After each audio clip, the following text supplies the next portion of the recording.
right. All right. So I just finished up a Bible study focusing on the Gospel of John. Now, the last session made a point of focusing on that line from Pontius Pilate, where Pilate asks Jesus, "What is truth?" Now, Pilate is clearly mocking Jesus here and implying that truth is in the eye of the beholder. Or to bring it into the year 2024, Pilate is speaking to Jesus the same way a 20-year-old gender studies major speaks to their parents. Mom, Dad, I'm just living my truth. Now, the point that got brought up in our group discussion was that Pilate was saying this and taking actions to go along to get along, more or less.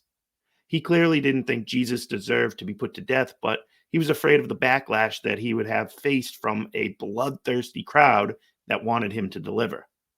So the question was, it was put to us, what types of things do we go along to get along with in our daily lives?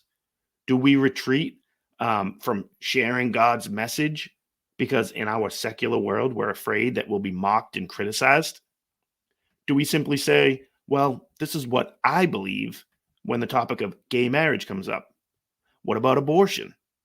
I used to take a stance that I personally believe it's wrong to murder a baby in the womb, but who am I to tell you what you can and cannot do?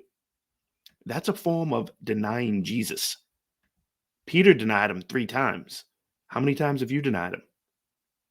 I think of the examples that I just used, and I look at that as a form of self-policing.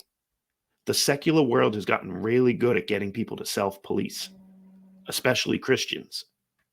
The secular world has convinced the religious folks that they can somehow live a double life. The world has tried to convince us that we can live a Christian life for an hour or two every Sunday, but after that, we need to go along to get along and continue to live in a world where everyone lives according to their own truth. To answer Pilate's question, what is truth? I'd say he was looking at it.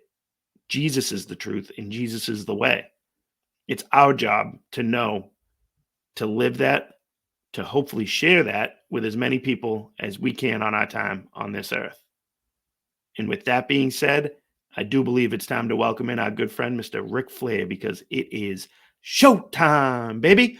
Woo! Showtime! Woo! Woo! Showtime. Woo! Woo! He was looking at him, dude. That was dope. Who?